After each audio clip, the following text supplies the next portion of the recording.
you have to be addicted to bettering yourself. Not for anybody else or anything else. You have to be addicted to bettering yourself. It's a relentless pursuit of greatness.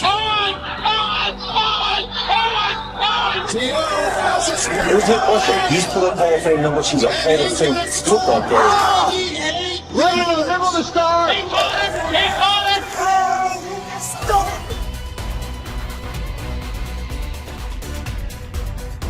At some point in life, we're all going to struggle.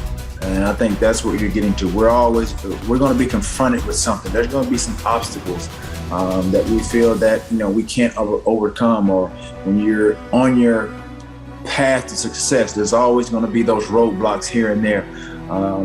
It's a part of life. And I think that's what's so rewarding when we do achieve what we achieve, is because of those failures, because of those struggles, because of those roadblocks. Those roadblocks can come in different forms. It can be your own mental roadblocks. It could be just outside criticism. It could be media. It could be anything. It could be personal problems. It could be family problems. It could be something as simple as you driving, you get a flat tire. Anything can trigger you and to try to get you off track. Those are struggles. And then just from an athletic standpoint, that's going to happen. And it's really how you respond to it. So whether it's in business, personal, it's in sports, but at the end of the day, we're all going to struggle. I struggled, but I didn't quit. And that's what I encourage a lot of people to do. Just don't quit. Just don't give up. That's what I would say. People are going to judge you. They're going to misunderstand you. They're going to gossip about you. But I encourage people to really be strong-willed, to know that their opinions don't matter.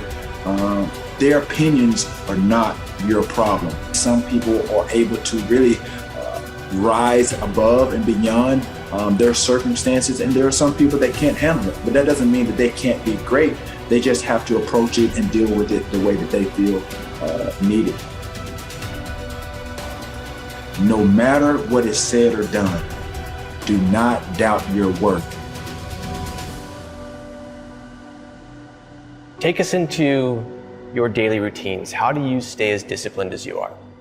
Consistency is key, not only just in athletics or sports or what have you, but it's very key in every aspect of your life. And I think sports and outside of sports, business, just even in personal relationships or just establishing, a rapport, a bond, even with family, communication, consistency is key with anything. On three. 1, 2, 3.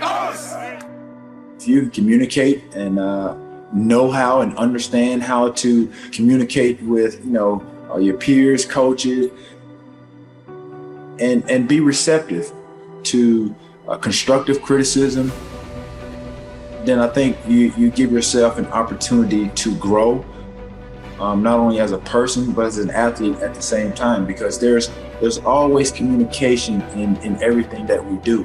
And I think if there's a great, rapport or great lines of communication where it's harmonious, and I think being able to listen instead of being so quick to respond or speak, then I think, things will, you'll see a lot of things a lot clearer.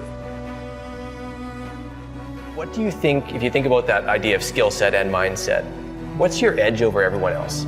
I'm sure a lot of athletes that have, obviously achieved an amount of success, I think when their doubt creeps in, or there's naysayers or there's doubters, I think the best thing that I ever did, obviously, I think, was believe in myself. That's first and foremost. I saw and I listened to what the coach, said, and they saw in me, which was a lot of potential. And I just wanted to build on that. And so with me, I think, if I didn't have the coaches that pushed me beyond really I think my own limits or my own expectations, I don't think that I would have become the receiver that I became. I don't think I would have been this guy that became T.O. And fires up the middle. Pass is caught by Owens. Owens made the catch. Oh, And I think after my third year in the league, after I made the catch against the Green Bay Packers, I think that instilled a lot of confidence in myself that I could play, and I could play on a big stage. It didn't start out particularly well, but it's not how you start, it's how you finish. And so for me, that mindset of just not wanting to quit, not wanting to succumb to just the ebbs and flow of the game, and disappointment, having short-term memory. Nobody's perfect. You're going to have those days. Some days you're going to have it, some days you're not. And it's the great ones that look beyond that mistake and just have short-term memory and go to the next play as if the bad play just didn't happen. You have your average, you have your good, and you have your great. And so there's a little small percentage in a window of athletes that really go beyond the stratosphere of just being just good and allowing just your athletic ability and talent take you to where you want to.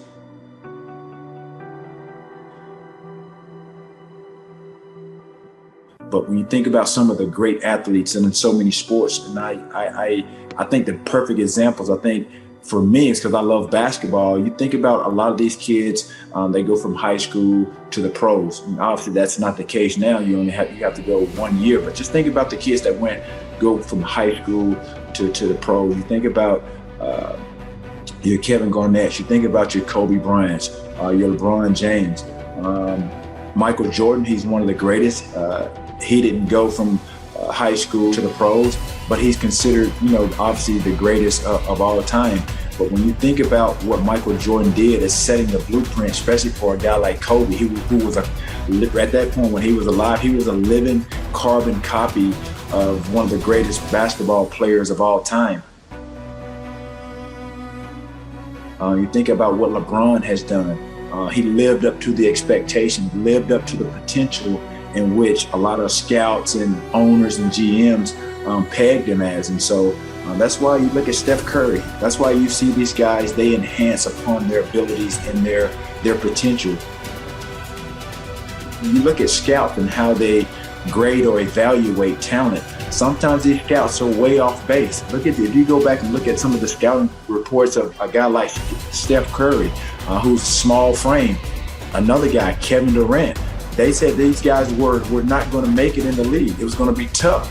But these are some of the guys that they're lighting it up every night, making it to beyond the expectations of, the playoffs, getting to the finals. Look at what Kevin Durant has done, even after the Achilles injury. Not to mention, one of the greatest, basketball players, in LeBron James. Look at what Michael Jordan did. So again, when you think about these guys enhance their abilities. They go beyond and they exceed expectations because it's that mindset of wanting to be great. I think Kobe said it best, and I think a lot of athletes that are hovering around that stratosphere of being great and considered one of the greatest is that it's a relentless pursuit of greatness.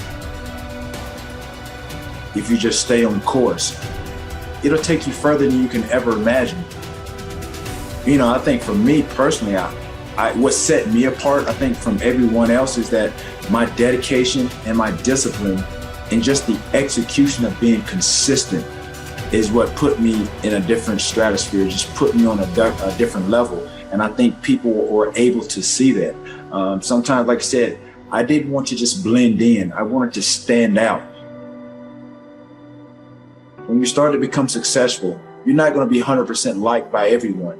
There are so many layers and so many elements of being a professional athlete and being in that sport. You're going to be subjected to criticism, whether you do good or bad, and people are going to talk about you, good, bad, or what have you, but you have to be strong-willed, and I think that's who and how I was, and I think a lot of that, like I said, stemmed from the upbringing of my grandmother. But at the end of the day, I think an athlete, again, to get to where you want to be and the process in which it takes to get there, you have to be addicted to bettering yourself. You have to be addicted to bettering yourself. And that's what I became. You have a relentless pursuit of really just perfection, greatness. But at the end of the day, I think anybody that wants to become, obviously it boils down to my 3Ds: desire, dedication, and discipline. But at the end of the day, the essence of what I just said, you have to be addicted to bettering yourself. Honestly, be addicted to bettering yourself. Not for anybody else or anything else. You have to be addicted to bettering yourself if you want to achieve the level of success that you ultimately want to achieve.